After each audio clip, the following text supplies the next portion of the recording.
Good morning, students. I hope you all are good and healthy. Welcome to the daily current affair oriented classes with सिद्धि परीक्षा. So कैसे हो सब?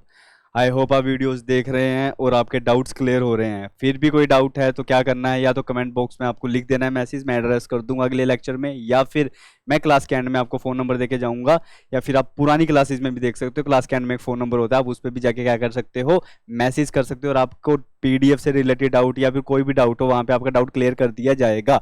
अब मेरी कल की वीडियो पे 2 से 3 बार एक ही बच्चे के कमेंट्स थे, ठीक है. I am not gonna address a name, but उनका जो इशू था वो ये था कि क्या सर 29 को उनका स्लॉट है एग्जाम का सीयूईटी का, क्या वो इस वीडियो को रेफर कर सकते हैं. सो देखो बच्चा, आपके सीयूईटी के रिगार्डिंग मेरी क्लासेस अलग हैं, और जो मैंने अब तक जितना भी करवाया है, ठीक है, वो एक मैराथन सेशन में भी मैंने कवर करवाया था, राइट. अब अगर मेरे से पूछा जाए कि प्रोपोर्शन क्या रहेगा, तो सबसे ज्यादा प्रोपोर्शन एग्जाम में जो रिफ्लेक्ट हो सकता है वो वहां से आएगा. अब क्योंकि आपका एग्जाम है 29 को, ठीक है. अब जो ये मैं न्यूज डेली लेके आ रहा हूँ, ये डेली की डेली करंट अफेयर ओरिएंटेड है. जैसे कि या तो ये 4 दिन 5 दिन से ज्यादा न्यूज में बनी हुई है, तो ये वो वाले टॉपिक्स है, ठीक है. अब अगर मेरी बात मानो तो you can refer to this video for your examination, क्योंकि एक तो मैं सिर्फ डेली के 5 टॉपिक उठाता हूं, और वो 5 टॉपिक होते हैं ज्यादातर टर्म बेस्ड होते हैं, कि बेसिकली प्रोजेक्ट अस्त्रा क्या है. जैसे आज हम पढ़ेंगे कि अस्त्रा प्रोजेक्ट क्या है, ठीक है. सो इसको आप याद रख सकते हो, क्योंकि ये चीज पीछे से चल के आ रही है, बट अभी ये ज्यादा न्यूज में है, इसीलिए ये टॉपिक्स कवर किए जा रहे हैं, ठीक है. So you can refer to this video for your examination. इसमें कोई भी झिझकने वाली बात नहीं है, ठीक है, क्योंकि ये न्यूज़पेपर मैं सुबह उठ के पढ़ता हूँ, वहीं से ये टॉपिक्स निकालता हूँ, थोड़ा सा मैं दूसरी मैगजीन्स पढ़ता हूँ, वहां से लेता हूँ, और फिर ये वीडियो बना के आपके लिए आती है, ठीक है. So you can refer to this video, tension लेने की बात नहीं है. इसी के साथ आज का लेक्चर करते हैं स्टार्ट. अब आज का लेक्चर थोड़ा रहेगा इंटरेस्टिंग. क्यों? क्योंकि आज हम पढ़ेंगे थोड़ी सी स्टोरी लाइन्स. स्टोरी लाइन्स पढ़ेंगे किसकी? हम देखेंगे कि बेसिकली मणिपुर पुनी क्या है.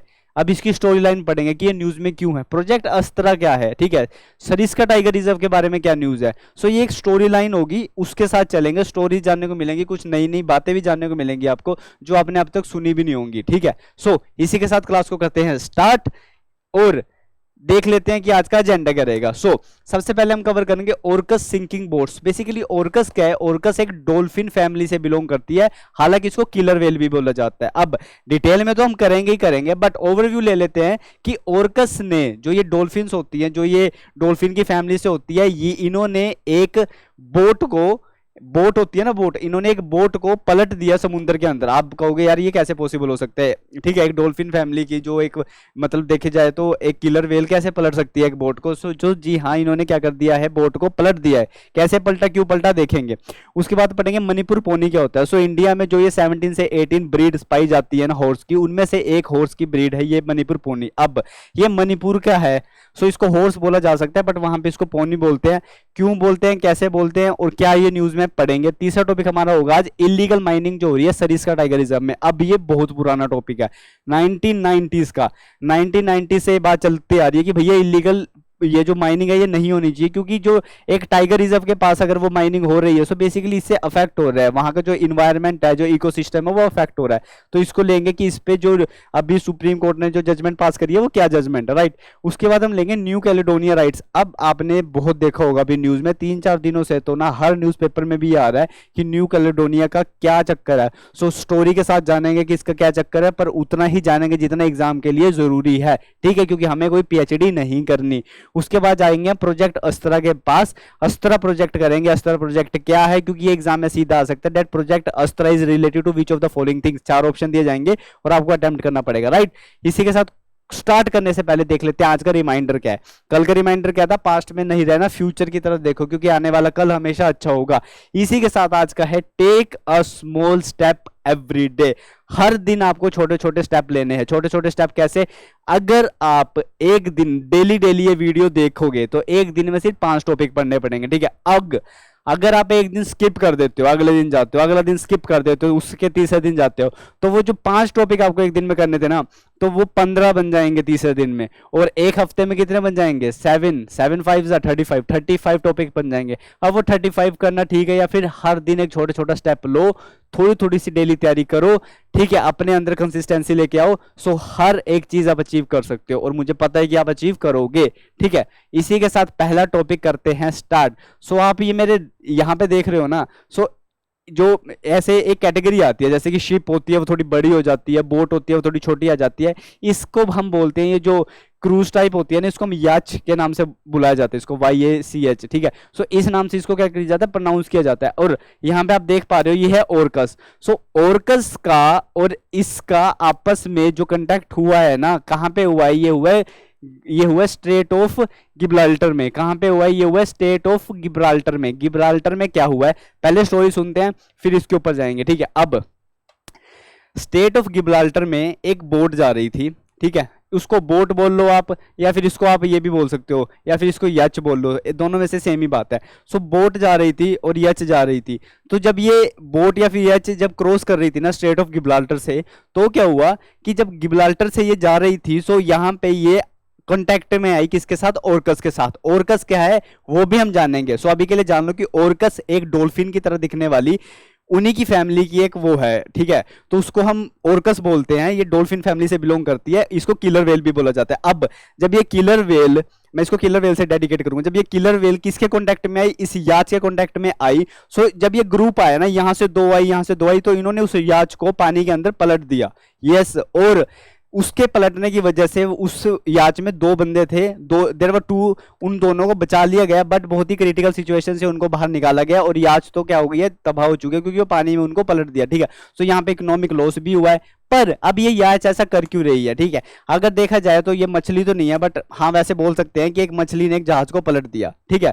तो क्यों पलटा वो भी देखेंगे, ये ओरकस क्या है वो भी देखेंगे, ठीक है। पर अब मैं आपको एक बात बता देता हूं, अब चलते हैं, ये तो स्टोरी आपको समझ आ गई है कि हाँ भैया ये तो स्टोरी थी, न्यूज में थी, ठीक है। बट एक बात मैं आपको बता देता हूं कि ये वाली चीज नहीं, बिल्कुल भी नहीं है। मतलब ये ऐसा नहीं है कि ये आज ही हुआ, तो ये चीज बिल्कुल भी वो नहीं है। तो अभी तो क्या हुआ, 2023 मई की बात है कि 22 kilometre off the coast of the Morocco, Morocco की कोस्ट है, हम मैप पे भी देखेंगे। अब इस टॉपिक से हमारे लिए तीन चीजें इंपॉर्टेंट है। पहली क्या चीज इंपॉर्टेंट है कि ओरकस क्या है, ओरकस का IUCN स्टेटस क्या है, ठीक है, पहली चीज ये इंपॉर्टेंट है। दूसरी चीज क्या इंपॉर्टेंट है कि ये जो स्टेट ऑफ गिब्राल्टर की हम बात कर रहे हैं ना, तो बेसिकली इसकी लोकेशन कहां पे है, ठीक है। क्योंकि क्वेश्चन अगर बन के आएगा वो ये नहीं पूछेगा कि ओरकस ने किसको पलटाया या क्या किया, ऐसा कुछ भी नहीं आने वाला एग्जाम में। इसमें से दो क्वेश्चन बन के आएंगे, एक आएगा स्ट्रेट ऑफ गिब्राल्टर के बारे में, दूसरा आएगा आपके बारे में कि ओरकस क्या है। दोनों चीजें हम करेंगे, ठीक है। पहले न्यूज देख लेते हैं। अब स्टेट ऑफ गिब्राल्टर में इन्होंने किया, और भैया देखो यहाँ पे 2 क्रू मेंबर्स थे जो सेव कर लिए गए, ड्रामेटिक एस्केप, काफी ड्रामेटिक एस्केप हुआ है, पर उनको सेव कर लिया गया, ठीक है। अब यहाँ पे देखते हैं कि ये जो पैटर्न है ना, ये 2020 से ज्यादा नोटिस में आ रहा है, मतलब पहले नहीं होता था, बट 2022 से ये देखा जा रहा है कि ये जो कॉन्टैक्ट हो रहा है ना ओरकस का और बोट का, ये बहुत ही ज्यादा हो रहा है, और ओरकस कॉन्टैक्ट करके उस बोट को क्या कर रही है, पलटाने की कोशिश कर रही है, उसको घेरने की कोशिश कर रही है, कहां में? समुद्र के अंदर। अब ये 2020 से काफी है।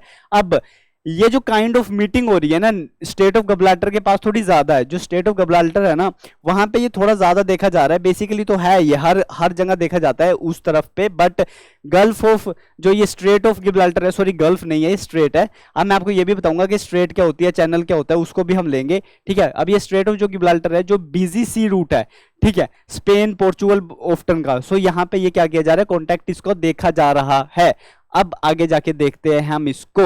अब देख लेते हैं कि रीजन क्या है, basically what is the main reason, इसके पीछे रीजन क्या है। सो रीजन क्या है हमारी यहाँ पे, या तो प्लेफुल इंटरेक्शंस है, मतलब देखिए जो ये कांटेक्ट हो रहा है दोनों के बीच में, तो या तो ये देखा जा रहा है कि ये हो रहा है एक प्लेफुल इंटरेक्शन, मतलब कि ओरकस खेलते खेलते उनको एंजॉय फील हो रहा है कि हाँ हमारे पास कोई खेलने के लिए तो है नहीं, तो सामने से बोट आ रही है, सो उनके साथ वो एक एंजॉय करते हुए वे में उसके साथ इंटरेक्ट करते हैं। क्योंकि ऑब्वियसली ओरकस को नहीं पता, उस जो डॉल्फिन है उसको नहीं पता कि बेसिकली कि हम क्या इकोनॉमिक लॉस कर रहे हैं क्या नहीं कर रहे, क्योंकि वो एक मैमल है, उसको नहीं पता, ठीक है। सो क्या पता, पहला रीजन देखा गया कि हो सकता है कि वो हंसते हंसते हंसी मजाक में जैसे खेलते खेलते बच्चे करते हैं ना, सो क्या पता वो जो ओरकस हैं वो उस बोट के साथ खेल रही हो और खेलते खेलते वो पलट गई हो, पहला कारण ये हो सकता है। या फिर दूसरा कारण हो सकता है ट्रॉमेटिक रिस्पॉन्स। ट्रॉमेटिक रिस्पॉन्स का मतलब कि ऐसा भी हो सकता है कि वहां पे जो बोट निकल रही हैं उन बोट के साथ उन ओरकस की कोई बैड मेमोरी, कोई बैड हिस्ट्री रही हो, ठीक है। ऐसा भी हो सकता है कि भी किसी बोट वाले ने उसको हार्म पहुंचाया और उनकी जो मेमोरी है, उनकी मेमोरी में बोट को लेके एक बैड इमेज क्रिएट होगी हो, तो वो तब भी जब भी बोट को देखती हैं उन पे अटैक करती हैं, ठीक है। ऐसा भी हो सकता है। सो ये दो थ्योरीज हैं अब तक जो निकल के आई हैं कि या तो वो मजे मजे में ऐसा कर रही हैं, या फिर हो सकता है कि उनका कोई बैड एक्सपीरियंस रहा है बोट के साथ, तो जब भी वो बोट को देखती है उसके ऊपर वो क्या कर देती है, अट्रैक्ट कर देती है और उनके इंटरेक्शन में आ जाती है, ठीक है। अब यहां पे हो गया हमारी न्यूज बिल्कुल खत्म, जो भी न्यूज़पेपर में था वो खत्म कर गया। अब आते हैं हम ओरकस के ऊपर। सो बेसिकली जो ओरकस है ना, ये इसको किलर वेल बोला जाता है, ओरकस को बोला जाता है किलर वेल, ठीक है। ये एक मेराइन मैमल है। क्या है ये? मैमल है।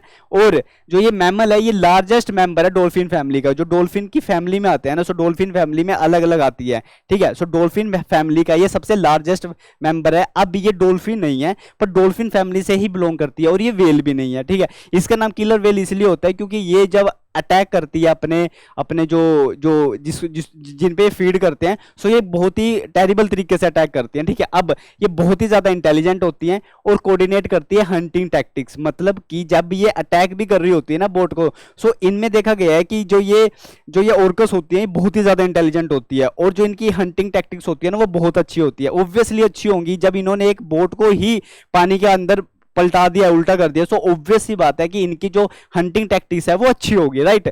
उसके बाद हम देखते हैं जो फीमेल ऑर्कस होती है ना वो 80 साल तक जिंदा रह सकती है। यस, फीमेल ऑर्कस कम से कम 80 साल तक जिंदा रह सकती है, मतलब इनकी जो लाइफ ड्यूरेशन होती है वो 80 ईयर्स तक होती है। किसकी? फीमेल को जनरली देखा गया है। उसके बाद आता है their sleep are uni hemisphere sleep. अब ये जो लिख दिया है ना, इस पे स्टार मार्क लगा लो, ये चीज आपको पता होनी चाहिए, ठीक है। उसके बाद चलते हैं फिर आगे। अब इसमें क्या लिखा गया है, इसमें बता रहा है कि जो ये ऑर्कस होती है ना, जब ये सोती हैं तो जो इनके सोना है ना, जब ये सोती हैं, ऑब्वियसली हम भी सोते हैं, सो उसको बोला गया है यूनी हेमिस्फेरिक स्लीप। इसका मतलब क्या होता है? देखो, एज अ ह्यूमन जब हम स्लीप लेते हैं रात को, सो जो हमारा एब्जॉर्प्शन सिस्टम, जो हमारा वो होता है ना एब्जॉर्प्शन सिस्टम, मतलब जब हम हवा ले रहे हैं ना, मतलब देखो हम ब्रीथ कर रहे हैं, ठीक है, ये जो हमारा सिस्टम होता है सोने के बाद ऑटोमेटिकली काम करता है, राइट। बट ऑर्कस में ऐसा नहीं होता। ऑर्कस जब सोती हैं तो एक टाइम पे उनकी बॉडी का मतलब उनकी जो ब्रेन होती है ना, ब्रेन का एक पार्ट एक टाइम पे सोता है। मतलब देखिए, समझिए मेरी बात, ये ऑर्कस है यहाँ पे और ये हम है, ठीक है। जब हम सो रहे हैं, जब हम रात को सो रहे हैं, सो हम अनकॉन्शियस हो जाते हैं सोते टाइम, और जब हमारी बॉडी अनकॉन्शियस हो जाती है तो हमारा जो ब्रेथिंग सर्कल है वो साइकिल है, वो ऐसे ही चल रही होती है ब्रेथिंग साइकिल, क्योंकि जो हमारी ब्रेथिंग साइकिल है हमारे सोने के बाद वो ऑटोमेटिकली काम कर रही है। ऐसा नहीं होता कि जब हम अनकॉन्शियस हो गए तो हमने सांस लेना बंद कर दिया, ठीक है। अब वेल्स में ऐसा, इसमें जो ये जो किलर वेल है, इस वेल में ऐसा नहीं होता। वेल में क्या होता है कि वेल के ये अगर वेल की ब्रेन है ना, सो अगर ये ब्रेन का लेफ्ट पार्ट है और ये राइट पार्ट है, सो इन किलर वेल्स के अंदर ये एक टाइम पे एक ही पार्ट सोएगा। क्यों सोएगा? क्योंकि अगर जब ये किलर वेल अनकॉन्शियस होती है ना, सो इनके अंदर जो ब्रेथिंग साइकिल है वो ब्रेथिंग साइकिल ऑटोमेटिकली काम नहीं करता, इसीलिए ताकि ये सांस लेती रहे, सो ये एक टाइम पर इनकी हाफ ब्रेन होती है और एक टाइम पे हाफ ब्रेन होती है। इसीलिए उसको बोला गया है कि इनकी जो स्लीप होती है वो यूनी हेमिस्फेरिक स्लीप होती है, ठीक है। मैं दोबारा से रिपीट कर रहा हूं एग्जांपल देके। मान लो कि एक ऑर्कस है, उस ऑर्कस को सोना है, ठीक है। अब अगर वो ऑर्कस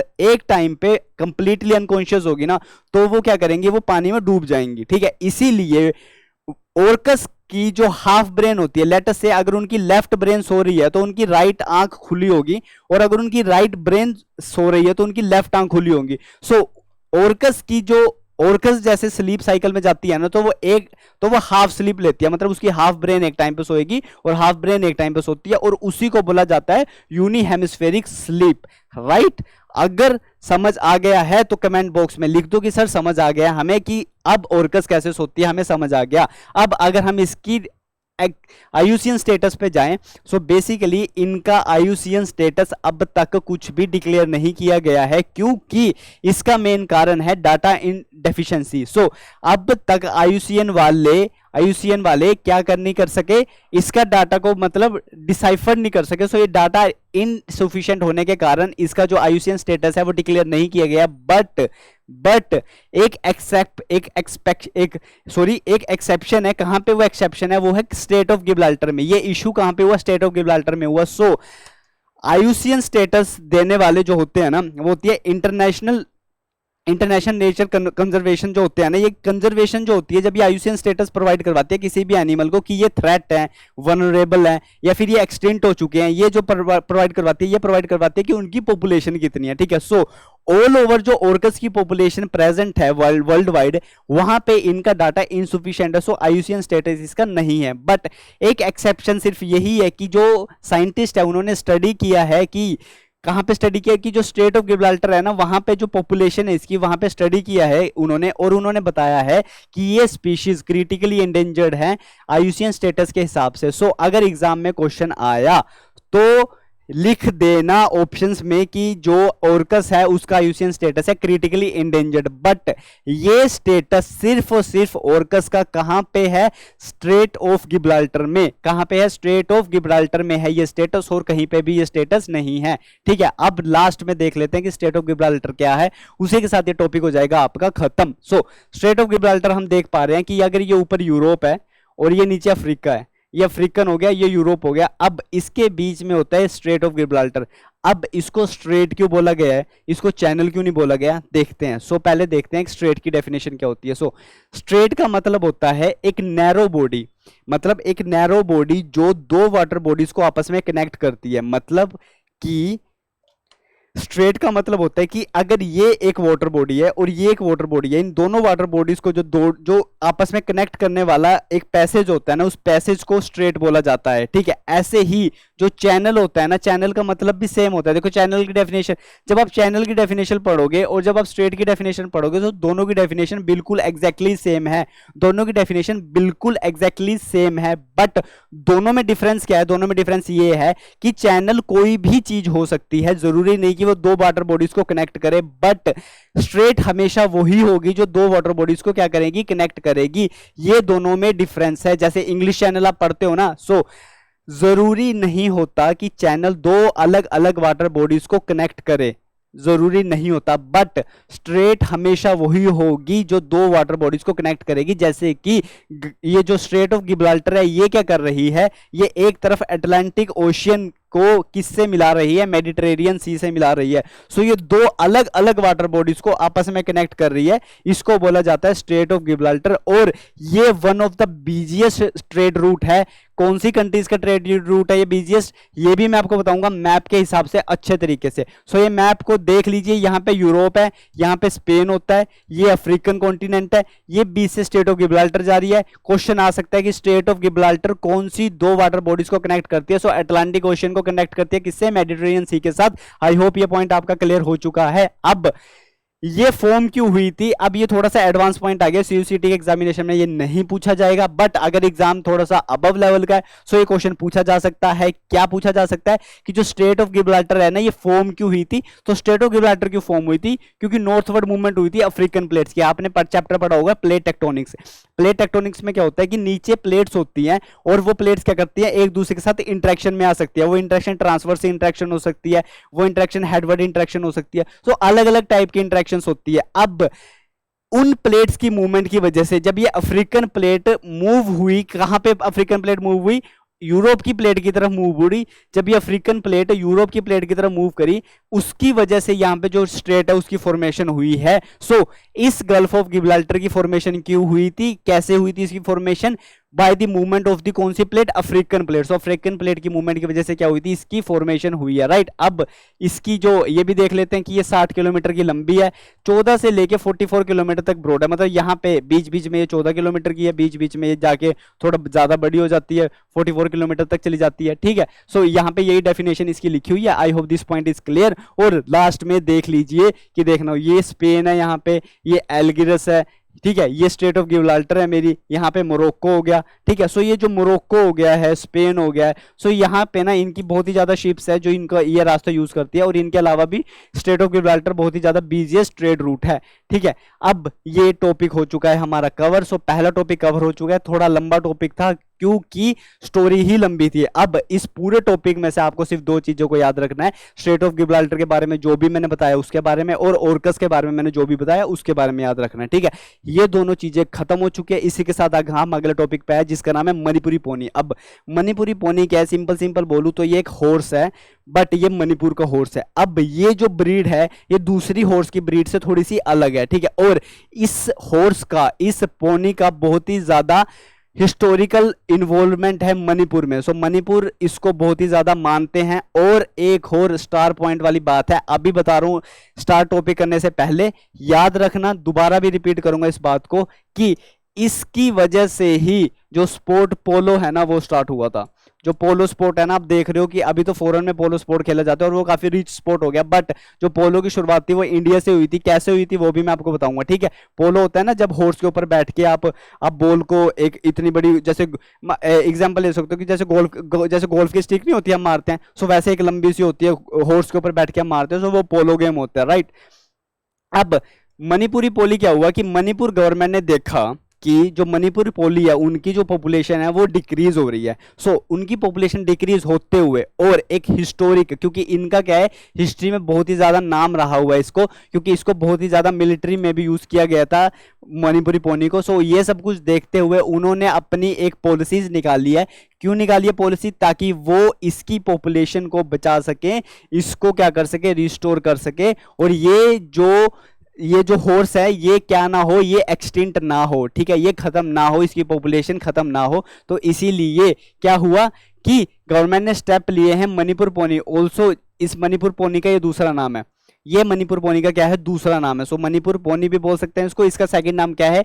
इसका सेकंड नाम है मैथी संगोल। इसका सेकंड नाम क्या है? मैथी संगोल। ये भी एग्जाम में पूछा जा सकता है कि मैथी संगोल क्या है या फिर मणिपुर पोनी है, दोनों सेम है, राइट। अब ये एक्सटेंट ना हो जाए, सो बहुत ही ज्यादा डिसीजन ली गई है इसको प्रोटेक्ट करने के लिए, राइट। अब जो यहाँ पे मेन चीज आती है वो ये आती है कि इंडिया के अंदर 7 ऑफिशियल हॉर्स ब्रीड है, उसमें से एक ये है जिसका बहुत ही ज्यादा कल्चरल और हिस्टोरिकल वैल्यू है। जैसे कि मैंने बोला था कि हिस्ट्री में इस मणिपुर पोनी का बहुत ही ज्यादा इन्वॉल्वमेंट रहा है। सो ऐसे ही इसका बहुत ही ज्यादा क्या रहा है, इन्वॉल्वमेंट रहा है, कहां पे, हिस्ट्री में। सो अब ये इंपॉर्टेंट है, इसीलिए तो इसकी जो ब्रीड है उसको प्रोटेक्ट करना है, इसीलिए गवर्नमेंट ने पॉलिसी बनाई है। गवर्नमेंट ने कुछ आगे कुछ अपना इसके लिए बहुत ही ज्यादा मैनेजमेंट वाली चीजें बनाई हैं। सो इसको काफी मतलब इसके लिए काफी कुछ करना है, ठीक है। सो यही था जो न्यूज में है। अब हम जानते हैं मणिपुरी पोनी के बारे में कि ये मणिपुर पोनी क्या है, इसका आईयूसीएन स्टेटस क्या है, और ये इसकी वजह से पोलो कैसे स्टार्ट हुआ था, राइट। अब ये पॉइंट याद रखना कि ये क्या है, एक हॉर्स की ब्रीड है, जो कि 7 हॉर्स होते हैं इंडिया में, उनमें से एक ब्रीड है वो ये है। अब अगर इसका आईयूसीएन स्टेटस देखा जाए, सो ये क्या है, एक थ्रेटन्ड स्पीशीज में देखा जाए तो ये एंडेंजर्ड है। अब यहाँ पे स्टार मार्क लगा लो, क्योंकि आईयूसीएन स्टेटस एग्जाम में सीधा आ जाता है, आईयूसीएन स्टेटस एग्जाम में सीधा का सीधा पूछ लिया जाता है। सो यहाँ पे क्या है, ये इंडेंजर्ड स्पीशीज है। ये कौन सी है? इंडेंजर्ड। याद रखना, जैसे कि हमने पीछे पढ़ा था ओर्कस के बारे में, ओर्कस क्या है, क्रिटिकली इंडेंजर्ड है। कहां पे? स्ट्रेट ऑफ गिब्राल्टर में। वैसे तो इसका डाटा इंसुफिशिएंट है, बट स्ट्रेट ऑफ गिब्राल्टर में ये क्या है, क्रिटिकली इंडेंजर्ड। अब ओर्कस क्रिटिकली इंडेंजर्ड थी। मणिपुरी पोनी, जिसको मेथी संगोल भी बोला जाता है, ये क्या है, ये इंडेंजर्ड स्पीशीज है, ठीक है। ये क्या है, ये एक इंडेंजर्ड है। उसके बाद हम जाते हैं कि पॉलिसी का मेन फोकस क्या होगा। पॉलिसी का ऑब्वियसली क्रिएट करना शेल्टर्स, इसके लिए शेल्टर्स क्रिएट करना। उसके बाद पोनीज ताकि वो सेफली रह सके। ये तो आपको पता है कि अगर मणिपुरी पोनी को प्रोटेक्ट करने के लिए कोई भी पॉलिसी निकाली जा रही है, सो ऑब्वियसली उस पॉलिसी का मेन गोल यही होगा कि वो क्या कर सके, शेल्टर क्रिएट करे, ताकि ये पोनी क्या करे, इस सेफली वहां पे रह सके, ठीक है। अब ये लास्ट पॉइंट देख लीजिए आप, ये लास्ट पॉइंट देख लीजिए। उसके बाद मैं अगली स्लाइड पे जाऊंगा और आपको फोटोज के साथ समझाऊंगा कि पोलो कैसे आया। इस पे क्या लिखा हुआ है, they were first bred for the traditional game of Sagol Kangjei which later became polo. अब हिस्टोरिकल इन्वॉल्वमेंट जब इनकी हुई थी, सो ये आर्मी में तो यूज किए गए थे बाय द मणिपुरीज, बट उसके साथ साथ इन मणिपुरी पोनी को यूज किया गया था एक गेम खेलने के लिए। उस गेम को आज तो पोलो बोला जाता है, बट उस टाइम पे उस गेम को क्या बोला जाता था, उस टाइम पे उस गेम को बोला जाता था सगोल। मतलब अभी भी इंडिया में मणिपुर में ये गेम प्रैक्टिस की जाती है और इस गेम को बोला जाता है सगोल, SAGOL, सगोल। इसकी पूरी फुल फॉर्म जानेंगे। सगोल कंज, KANG, कंज जेई। अब इसका मतलब क्या है देख लीजिए। ये पीपीटी इसीलिए बनाई गई है कि ये बिल्कुल ही आसान तरीके से आपको बात को समझा दे। कैसे समझा दे? गेम का नाम क्या है? सगोल कंजी गई। याद कैसे रखना है? सगोल का मतलब होता है पोनी। हम किसके बारे में पढ़ रहे हैं? मणिपुरी पोनी के बारे में। सो पोनी हॉर्स को क्या बोला जाता है? सगोल बोला जाता है। यहां से स्टार मार्क पहला याद हो गया। दूसरा कंज, KANG, कंज। कंज का मतलब होता है बॉल, जो कि राउंड बॉल होती है। आप देख पा रहे हो हॉर्स आप देख पा रहे हो, वेट अ सेकंड, ठीक है, आप देख पा रहे हो कि हॉर्स है, हॉर्स के ऊपर ये बैठे हुए हैं, ये बॉल है, एक व्हाइट बॉल को ये यूज करते हैं। सो जो भी बॉल होती है राउंड बॉल की, उस बॉल को कंज बोला जाता है। क्या बोला जाता है? कंज। अब लास्ट में क्या रहेगा? JEI। सो JEI का मतलब होता है स्टिक, जो यूज की जाती है हिटिंग के लिए। सो इस गेम को ही देखते हुए इस गेम का नाम रखा गया। संघ को बोला जाता है पोनी, कंग को बोला जाता है जो वो बॉल यूज होती है, और लास्ट के JEI को बोला जाता है जो कि वो स्टिक को यूज करते हैं। और ये पूरा नाम बन जाता है सगोल कंजई, इस गेम का नाम, जो कि आज के टाइम में जिसको पोलो, क्या कहते हैं इसको? पोलो की तरह यूज किया जाता है। अब अगर इसके इक्विपमेंट्स देखें तो आप देख सकते हो कि ये वुड की बनी होती है, ये जो स्टिक होती है ये वुड की बनी होती है, और इनके जो सर पे होती है, ऑब्वियसली वो हेलमेट यूज नहीं करते क्योंकि ये मणिपुरी का स्पोर्ट है, तो ये सर पे पगड़ी को यूज करते हैं। सो ये पगड़ी होती है सर पे, सर पे क्या होती है? पगड़ी होती है, और ऐसे करके एक कपड़ा होता है जो पगड़ी से लेके फेस पे बांधा जाता है, और अच्छे से एक लेग गार्ड भी यूज किए जाते हैं। सो लेग गार्ड्स भी हैं जो अच्छे से यूज किए जाते हैं, और पूरा ड्रेसअप होके इनसे ये गेम क्या की जाती है? गेम ये प्ले करते हैं, ये गेम इनसे खेली जाती है। ठीक है, अब this is a seasonal game. ये एक सीजनल गेम है जो प्ले की जाती है मणिपुरी में सितंबर, अक्टूबर, जून और जुलाई में। सो अगला महीना आएगा जून और जुलाई का। सो अभी भी ये गेम खेली जाती है वहां पे, सेम इसी तरह खेली जाती है, ऐसे ही ड्रेसअप होके अपना अलग ही अटायर बना के खेली जाती है। और एक और पॉइंट है, इस गेम में कोई भी गोल पोस्ट नहीं होती। ठीक है, मतलब कोई भी ऐसा गोल पोस्ट नहीं होगी, मतलब जैसे फुटबॉल की तरह कोई गोल पोस्ट बना दी ना, ऐसे नहीं होती। ये गेम एक रेक्टेंगुलर फील्ड में खेली जाती है। ऐसे हो जाता है, एक टीम में 7 प्लेयर होते हैं, दूसरी टीम में 7 प्लेयर होते हैं, यहाँ पे ऐसे जाते हैं, ऐसे खेला जाता है, और ये बाउंड्री होती है। तो यहाँ पे बाउंड्री बना दी जाती है, ऐसी एक लाइन बना दी जाती है कि जो इस लाइन से उधर चला गया तो फिर पॉइंट हो जाएगा, इस लाइन से इधर चला गया तो फिर पॉइंट हो जाएगा। इस तरह से खेली जाती है, कोई भी गोल पोस्ट नहीं होती, इसके अंदर एक रेक्टेंगुलर फील्ड होती है। अब एक और पॉइंट है जो कि आपके लिए इंपॉर्टेंट है, उसके बाद ये टॉपिक खत्म, वो है 2023 में क्या हुआ था? हमारे यूनियन मिनिस्टर अमित शाह जी ने एक क्या किया था? एक स्टैचू को अनरिवील किया था। वो स्टैचू कौन सा था? वो स्टैचू रैंडम स्टैचू था, बट इस गेम का स्टैचू था। वो स्टैचू कैसा दिखता है? वो स्टैचू ऐसा दिखता है। ठीक है, एक स्टैचू बनाया गया था इस ओल्ड गेम का। देखो ये स्टिक है, जो कि इस स्टिक का क्या नाम है? इस स्टिक का नाम है JEI, जई। ठीक है, और ये यहाँ पे ये किसके ऊपर बैठे हैं? ये पोनी के ऊपर बैठे हैं, मणिपुरी पोनी के बारे में, जिसको क्या बोला जाता है? संघ भी बोला जाता है। ठीक है, और इस गेम को खेला जाता है, और इसकी जो अनरिवीलिंग है वो कहाँ पे की गई थी? ऑब्वियसली मणिपुर के इम्फाल के अंदर क्या की गई थी? इसकी अनरिवीलिंग गई थी एक स्टैचू की। देख पा रहे हो अमित शाह जी ने क्या किया था? इसको इनॉग्रेट किया था, और ये उस टाइम पे बहुत ही ज्यादा न्यूज में हाईलाइटेड था। सो ये 2023 की बात है, बट 2024 में अभी भी ये न्यूज में आया है। ये अभी न्यूज में क्यों आया? सो ये अभी न्यूज में इसलिए आया क्योंकि गवर्नमेंट ने अभी पॉलिसीज ली है मणिपुरी पोनी को बचाने के लिए। इसी के साथ ये टॉपिक हो जाता है खत्म, और हम जाते हैं अगले टॉपिक के ऊपर। अगला टॉपिक हमारा किससे रिलेटेड है? आप देख सकते हो topic Sariska tiger reserve mining. ठीक है, मेरे को 1 मिनट दीजिए, मैं अभी आया।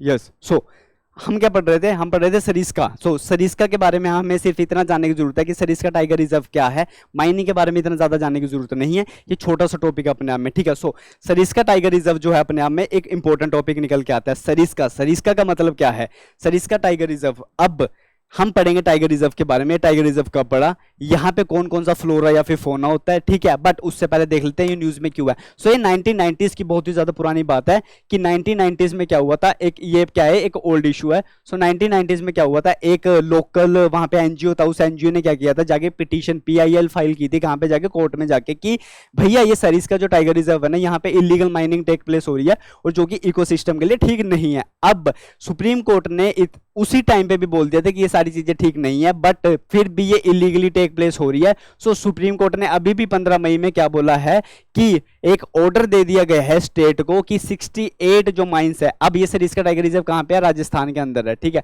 सो राजस्थान की गवर्नमेंट को सुप्रीम कोर्ट ने बोल दिया गया है कि जो तुम्हारी ये 68 माइनिंग वहां पे टेक प्लेस कर रही है, तुम जाओ जाके एक्शन लो और इन इलीगल माइनिंग्स को बंद करो, क्योंकि ये इकोसिस्टम को क्या कर रही है, खराब कर रही हैं।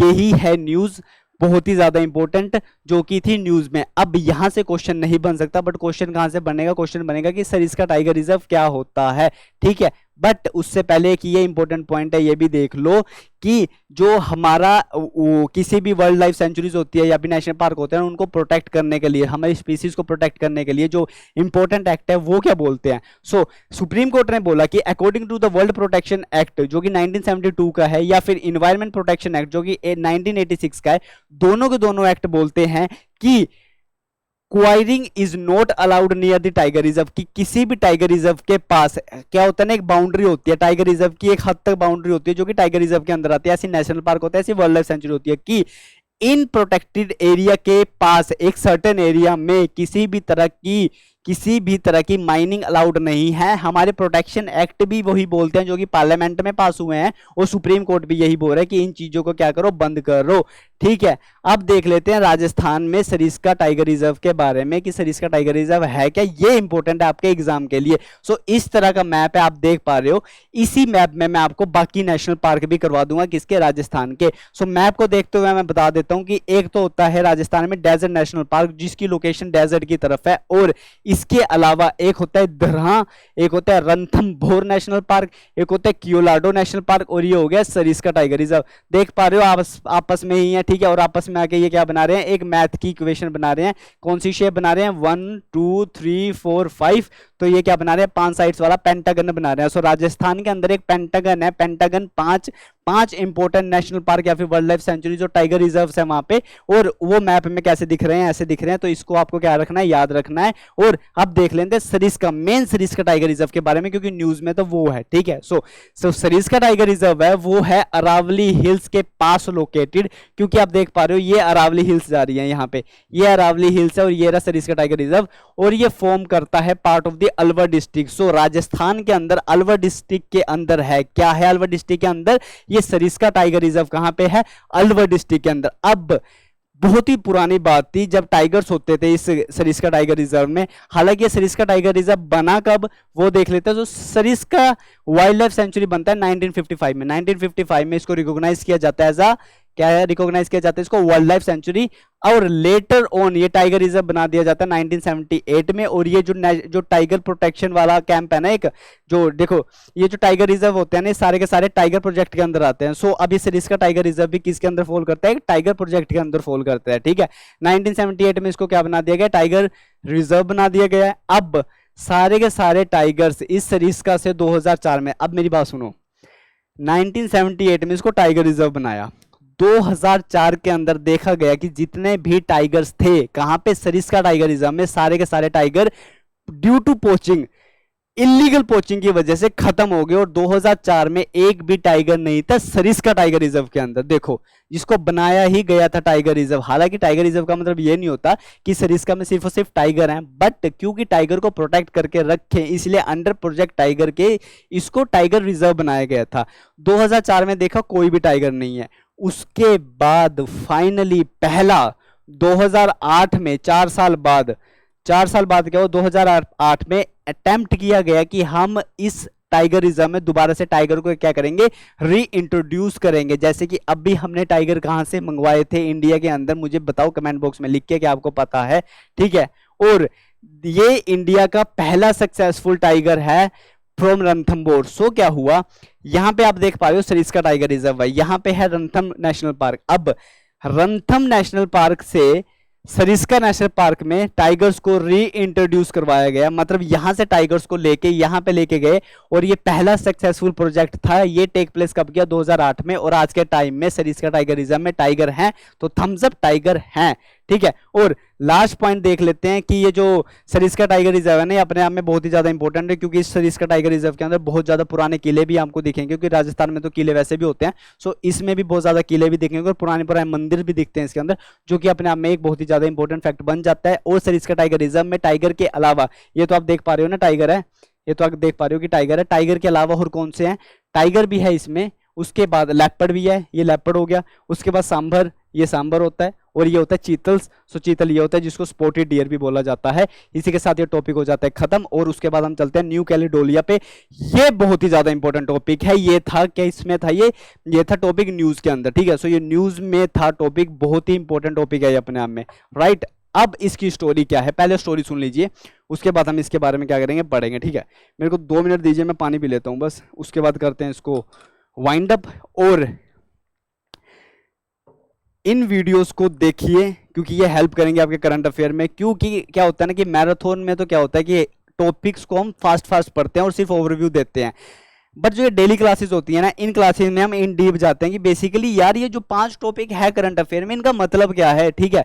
इसीलिए इन वीडियोस पे टाइम लगता है, इसीलिए उस पर वो बोलता है, ठीक है, इसीलिए इनको प्रीमियम पे चलाना पड़ता है, ठीक है, ताकि आप डेली एक फिक्स टाइम अपना निकाल लो कि हाँ भाई इस टाइम पे वीडियो आनी है तो वीडियो आएगी इस टाइम पे, ठीक है। और ये टॉपिक एक बार में ऐसा पढ़ लो ताकि दोबारा पढ़ने की जरूरत ही ना पड़े, है ना।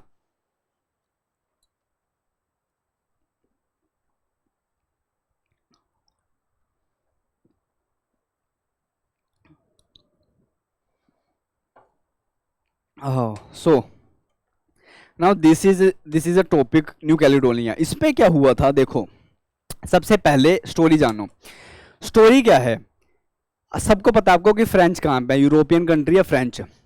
अब पहले क्या हुआ था, जब हमारा इंडिया ब्रिटिशर्स के अंडर था, तो उस टाइम पे जो न्यू कैलिडोनिया था वो फ्रेंच के अंडर था, जो फ्रेंच की कॉलोनी होती थी कहाँ पे, न्यू कैलिडोनिया में। बट लेटर ऑन क्या हुआ कि जो न्यू कैलिडोनिया है ना, वो आज़ाद हो जाता है किससे, फ्रेंच से। जैसे कि हमें इंडिपेंडेंस मिल गई, जैसे हमें इंडिपेंडेंस मिल गई किससे, ब्रिटिशर्स से।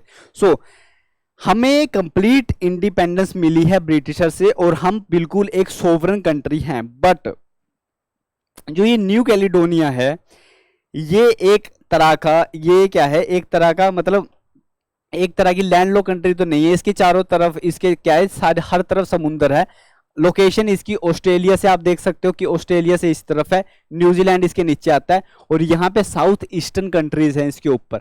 तो ये जो कैलिडोनिया है, जब इसको इंडिपेंडेंस मिली फ्रांस से उस टाइम पे 90s में, तो इसको कंप्लीट इंडिपेंडेंस नहीं मिली। इसका क्या मतलब है कि ये कंट्री बिल्कुल 100% सोवरन नहीं है। इस कंट्री में अभी भी जो हाईएस्ट पोजीशन में जो लीडर माना जाता है वो फ्रेंच का प्रेसिडेंट होता है, जो फाइनल इसमें लीडर माना जाता है, जो फाइनल हाईएस्ट पोजीशन का लीडर माना जाता है। और इसकी जो डिफेंस लाइंस होती है, इसके बारे में जो डिसीजंस होते हैं, उसको उन डिसीजंस को लेने का जो हक है वो किसके पास है, फ्रेंच के पास भी है। सो अभी रिसेंट में क्या हुआ, रिसेंट में हुआ, फ्रेंच ने बोला रिसेंट में कि फ्रेंच के सिटीजन्स न्यू कैलिडोनिया जाके अपनी वोट दे सकते हैं उनके लेजिस्लेटिव असेंबली के इलेक्शंस में। ये सुन के न्यू कैलिडोनिया में विवाद हो गया। ऑब्वियस सी बात है, अब आप मेरी बात सुनिए, हमारी कंट्री इंडिया है, अगर ब्रिटिशर्स बोले कि हाँ वो ब्रिटिशर्स इंडिया में आके अभी के टाइम में वोटिंग मतलब वोट डाल सकते हैं, सो आप खुद बताइए, मतलब हम सिटीजन्स हैं, हम इंडिया में रह रहे हैं, ठीक है, सो राइट टू वोट हमें होना चाहिए ना कि ब्रिटिशर्स को। ठीक है, हम ब्रिटिशर्स की उस टाइम पे कॉलोनी थे, बट अभी तो नहीं है ना, अभी तो we are fully independent. But New Caledonia में क्या हुआ कि फ्रेंच वालों ने बोला कि जो आपके भैया जनरल इलेक्शंस होंगे ना, हम आपके जनरल इलेक्शन में जाके वोट डालेंगे, हमारे फ्रेंच से आ जाएंगे। अब इसकी वजह से क्या होगा कि अगर फ्रेंच के लोग आके कैलिडोनिया में वोट डालेंगे, तो इसकी वजह से जो वोटिंग मेजोरिटी होगी उस पर क्या पड़ेगा, एक ड्रास्टिक इफेक्ट पड़ेगा। उस ड्रास्टिक इफेक्ट की वजह से, ये जो ड्रास्टिक इफेक्ट होगा ना, इस ड्रास्टिक इफेक्ट की वजह से क्या होगा, जो यहाँ पे जनरल असेंबली के इलेक्शंस होंगे ये उनके हिसाब से चलेंगे, ठीक है। सो इसकी वजह से क्या हुआ कि इसकी वजह से प्रोटेस्ट हुई, प्रोटेस्ट के अंदर अराउंड 200 प्लस जो कैजुअलिटीज हैं उनकी डेथ भी होगी। ठीक है। सो ये रीजंस, ये सिचुएशन चली हुई है। कब हुआ था ये स्टार्ट, अब वो देखते हैं। ये स्टार्ट हुआ था 13 मई को। सो 13 मई को ये हुआ, प्रोटेस्ट उन्होंने की। प्रोटेस्ट और भी इनके बीच में ना बहुत टाइम से विवाद चलते आ रहे थे, छोटे छोटे छोटे छोटे, बट अब थोड़ा एक्सट्रीम पावर होगी। सो अब ये हाईलाइट हो गया है मुद्दा। ठीक है। और 15 मई को क्या किया, फ्रेंच वालों ने यहां पे लगा दी इमरजेंसी। इमरजेंसी होती है ना, हम नेशनल इमरजेंसी होती है। सो फ्रेंच वालों ने लगा दी वहां पे इमरजेंसी। कब लगा दी, 15 मई को लगा दी इमरजेंसी। और ये प्रोटेस्ट चली हुई है कहां पे, न्यू कैलेडोनिया में। अब ये तो थी स्टोरी, स्टोरी पेपर में नहीं पूछी जाएगी, बट आपको पता लग गई है, अब आप याद रख सकोगे इसको लंबे टाइम तक।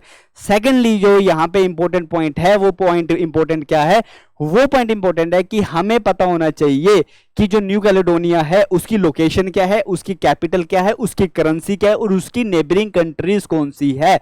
ठीक है। सो सबसे पहले जाते हैं हम नेबरिंग कंट्रीज पे। क्योंकि ये लैंडलॉक कंट्री नहीं है, तो ये किसी भी कंट्री के साथ बॉर्डर शेयर तो नहीं करती, बट इसकी लोकेशन अगर देखी जाए, सो अगर ये न्यू कैलेडोनिया, तो इसकी लोकेशन देखी जाए तो इसके आसपास जो इसकी मैरीटाइम बाउंड्रीज होती है ना, एक होती है लैंड बाउंड्री, एक होती है मैरीटाइम बाउंड्री, जो कि नॉटिकल माइल्स में कैलकुलेट की जाती है। ठीक है। अब ये देखा जाए मैरीटाइम बाउंड्री का, सो ऑस्ट्रेलिया, फिजी, यहां पे फिजी है। उसके बाद न्यूजीलैंड, न्यूजीलैंड यहां पे है। उसके बाद हो जाएगा पपुआ न्यू गिनिया, वो भी साउथ ईस्टर्न एशियन में आ जाती है। और वनुथा, ये सब की सब इसकी मैरीटाइम नेबर्स हैं। ये चीज आपको याद रखनी है एग्जाम के बेसिस पे। ठीक है। अब new Caledonia is one of the euro, देखो यहां पे लिखा हुआ है ना कि ये फ्रेंच की ओवरसीज टेरिटरी। ऑब्वियसली मैंने ये तो बात आपको बता दी कि ये फ्रेंच की क्या है, ओवरसीज टेरिटरी है। बट इंपॉर्टेंट बात ये आती है कि ये फ्रेंच की ओवरसीज टेरिटरी तो है, और फ्रेंच जो वो यूरोपियन है ना, यूरोपियन यूनियन का एक इतना बड़ा पूरा एक ग्रुप है। सो ये जो न्यू कैलेडोनिया है, ये यूरोपियन यूनियन का पार्ट नहीं है। इस पॉइंट को मार्क कर लेना। ये मत सोचना कि भैया ये तो यूरोपियन यूनियन का क्या है, पार्ट है। So new Caledonia is not a part of what, new Caledonia is not a part of European union, but new Caledonian के सिटीजन्स को राइट है कि वो न्यू कैलेडोनिया से जाकर फ्रेंच में रह सकते हैं। क्या कर सकते हैं, स्टे कर सकते हैं। इस पॉइंट को याद रखना कि न्यू कैलेडोनिया के सिटीजन्स जाकर फ्रेंच में स्टे कर सकते हैं, क्योंकि ये अभी भी कंप्लीट इंडिपेंडेंस तो इनको नहीं मिली है। हालांकि इंडिपेंडेंट तो है, अपने लीडर से अपने आप ही चूज करते हैं, बट उन्हीं की वजह से क्या हुआ, इनका विवाद हुआ है। सो ये वही लिखा है, मेन रीजन क्या है, अब French citizens have right to vote in New Caledonia, इसी की वजह से इशू क्रिएट हुआ था। ठीक है। इसी के साथ आगे चलते हैं। नेक्स्ट हमारे पास आता है फ्लैग। अब किसी भी कंट्री के कितने फ्लैग होते हैं, आप कहोगे सर ये क्या बात हुई, एक ही फ्लैग होता है, किसी भी कंट्री का एक ही फ्लैग होगा। बट क्योंकि जो न्यू कैलेडोनिया है ये क्या है, ओवरसीज टेरिटरी है किसकी, फ्रेंच की, तो यहाँ पे ये ना दो फ्लैग को यूज करते हैं। पहला फ्लैग ये यूज करते हैं जो कि फ्रेंच की तरफ से गिवन है, जो कि यहाँ पे प्रेजेंट है।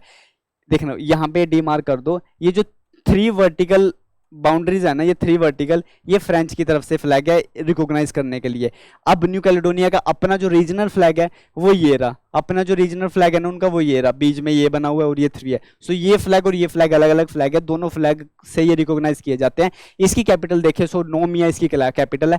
करेंसी को देखा जाए तो CFC फ्रांस, पैसिफिक फ्रांस जिसको बोला जाता है, वो इसकी करेंसी है। उसी के साथ यहाँ की एक मेजर रिवर है जिसका नाम है दिहोत रिवर, इसको याद रखना। रिवर्स पे भी क्वेश्चन आ सकता है, पूछ सकते हैं दिहोत रिवर कहाँ की इंपॉर्टेंट फेमस रिवर है। ठीक है। सो बहुत ही मेजर रिवर है इसकी। और जो लगून्स होते हैं ना, लगून्स होते हैं न्यू कैलेडोनिया के, या फिर कोरल रीफ है, लगून्स हो गए, कोरल रीफ हो गए जो कैलेडोनिया के, ये बहुत ही फेमस है और यूनेस्को वर्ल्ड हेरिटेज साइट्स में उसको क्या मिल चुकी है, प्रोटेक्शन मिल चुकी है। ठीक है। इसी के साथ ये टॉपिक होता है खत्म। और आज का लास्ट और इंपॉर्टेंट टॉपिक हम पढ़ने जा रहे हैं जिसका नाम है प्रोजेक्ट अस्त्र। नाम इतना बड़ा, प्रोजेक्ट अस्त्र। ठीक है। बट आपको याद क्या रखना है इसके बारे में कि ये प्रोजेक्ट क्या है, किससे रिलेटेड है। So project Astra is related to AI। खत्म, टॉपिक खत्म। आपसे पेपर में इतने पूछा जाएगा कि project Astra is related to which, options दिए जाएंगे। सो ये गूगल याद रखना, गूगल, तो ये गूगल का प्रोजेक्ट है, AI नाम है। So it is a multi model AI agent है गूगल की डेवलप से। सो गूगल इस प्रोजेक्ट पे काम कर रहा है, ये एक AI बेस्ड प्रोजेक्ट है। ठीक है। जिससे गूगल चाह रहा है कि मैं भी एक ऐसा AI बनाऊं जो कि ऐसी ह्यूमन के साथ इंटरेक्शन करे कि वो बहुत ही ज्यादा एक बहुत ही ज्यादा, मतलब आपने ये देखिए पहले ये देखिए, मैंने आपको 2 दिन पहले पढ़ाया था कि चैट जीपीटी का 4o एक नया वो प्रोजेक्ट आया है। चैट जीपीटी का 4o एक नया प्रोजेक्ट आया है। इसकी वजह से क्या हुआ है कि जो ह्यूमन और वो एआई की जो इंटरेक्शन है ना, बहुत ही ज़्यादा स्मूथ बन गई है। मतलब अगर हम वो हमारे इमोशंस को भी पहचान सक रहे हैं, ठीक है। इसी गाइडलाइंस के ऊपर गूगल ने भी आगे स्टेप लिया और गूगल ने प्रोजेक्ट अस्त्र बनाया। इस अस्त्र, ये देखो होता है ना, the AI age of agents. Open AI का जो ओपन एआई है उनका होगा चैट 4.0, बट और जो गूगल है उसको होगा प्रोजेक्ट अस्त्र के अंदर क्या होगा, मल्टी मॉडल एआई एजेंट होगा। अब ये एआई एजेंट काम क्या करेगा, थोड़ा सा वो देख लेते हैं, फिर लास्ट क्लास को वाइंड अप करते हैं और क्वेश्चन लेते हैं, ठीक है आज का। So a multi modal model is a machine learning model है। सो एक मशीन लर्निंग मॉडल है ये, capable of processing information from different modalities including image, video, text. मतलब ये एक ऐसा एआई बना रहे हैं जिनको मैं इमेज दूंगा ना, सो ये उसको रीड कर पाएगा। अगर मैं इसको वीडियो दूंगा तो ये उस विजुअल्स को भी रीड कर पाएगा, ठीक है। और जो मैं इससे इन्फॉर्मेशन चाहूंगा ये मुझे वो इन्फॉर्मेशन क्या कर देगा, प्रोवाइड कर देगा। एग्जाम्पल ले लो, गूगल मल्टी मॉडल जैसे जिमिनी, ये हुआ था ना जिमिनी, ये प्रोजेक्ट, ये एक एआई का नाम है जिमिनी जो इन्होंने बनाया था। Can receive a photo of a plate of cookies and can generate a return recipe. मतलब कि अगर मानो कि मैंने इस एआई को बोला कि मैंने क्या किया, मेरे पास एक कुकीज़ है, मेरे प्लेट में कुकीज़ रखी हुई थी, बिस्किट्स रखे हुए हैं, मैंने उस बिस्किट्स की फ़ोटो खींची और इस एआई को दे दी। सो ये एआई उस फोटो को रीड करके मुझे रेसिपी बना के दे देगा कि भैया ये जो बिस्किट की फ़ोटो आपने मुझे भेजी है ना, इसकी रेसिपी क्या बनाने की। सो ये ह्यूमन के लिए बहुत ही ज़्यादा काम आसान करने के लिए ही चीज़ें बनाई जा रही हैं, ठीक है। सो ये एक नई एडवांसमेंट है फील्ड में। प्रोजेक्ट अस्त्र किससे रिलेट करता है, एआई से। गूगल इस पे काम कर रहा है। खत्म इसी के साथ ये टॉपिक। और आज का जो इंपॉर्टेंट क्वेश्चन आपके लिए है वो ये है कि what traditional game was initially played with Manipuri ponies. हमने अभी पीछे पढ़ के आए हैं कि मणिपुरी पोनीज के साथ कौन सा वो गेम था जो खेला जाता था बिफोर इट इवॉल्व इनटू पोलो। कि अब तो वो गेम पोलो बन गया, बट इनिशियली वो कौन सा गेम था जो हम मणिपुरी पोली के साथ खेलते थे। क्या वो शगोल कंजई था, क्या वो शकोल चोम्बा था, क्या वो शकोल सांबा था, या वो चकोल हिंगांग था। चारों में से एक राइट आंसर है। मुझे आंसर दीजिए, हमने ये अभी पढ़ा है, ठीक है। अगर आंसर नहीं पता वापस जाइए, दोबारा पढ़िए। और ये 5 के 5 टॉपिक मैं बता दूं आपको बहुत ही ज्यादा इंपॉर्टेंट है। और जिन बच्चों को कोई भी डाउट है या फिर वो बच्चे किसी भी टॉपिक को इन डिटेल पढ़ना चाहते हैं, जब वो न्यूज़पेपर के साथ कॉन्टैक्ट में आते हैं, उनको वो टॉपिक नहीं समझ आ रहा, सो वो बता सकते हैं। इस नंबर पे कॉन्टैक्ट आप कर सकते हो या फिर वीडियो के नीचे कमेंट कर सकते हो, ठीक है। सो इसी के साथ thank you, bye bye, have a good day. जिन जिनके स्लॉट्स हैं SUCT के आने वाले एग्जामिनेशन के, उनको all the very best for examination. Bye bye, take care, stay safe, stay healthy.